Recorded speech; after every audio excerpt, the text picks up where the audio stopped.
ស្ដីពុកម៉ែបងប្អូនទាំងអស់គ្នាសូមស្វាគមន៍មកកាន់ Channel សហគមន៍ឆ្នោតរបស់ Admin ថ្ងៃនេះ Admin មានលេខតម្រុយល្អៗរបស់ឆ្នោតយួនសម្រាប់ចែកជូនពុកម៉ែបងប្អូននៅថ្ងៃទី17 ខែ 12 ឆ្នាំ 2025 នេះ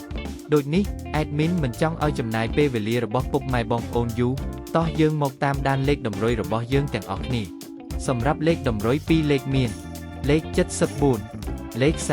43សម្រាប់លេខតម្រុយអូស2លេខមានលេខតម្រុយទី1រអូស70និងលេខតម្រុយចុងក្រោយអូស40សម្រាប់លេខតម្រុយ3លេខមាន851គុណនិង668គុណសម្រាប់លេខតម្រុយថ្ងៃនេះ Admin សូមជូនពរឪពុកម៉ែបងប្អូនជួបតែសំណាងល្អទាំងអស់គ្នាហេងមានលាភមានជ័យ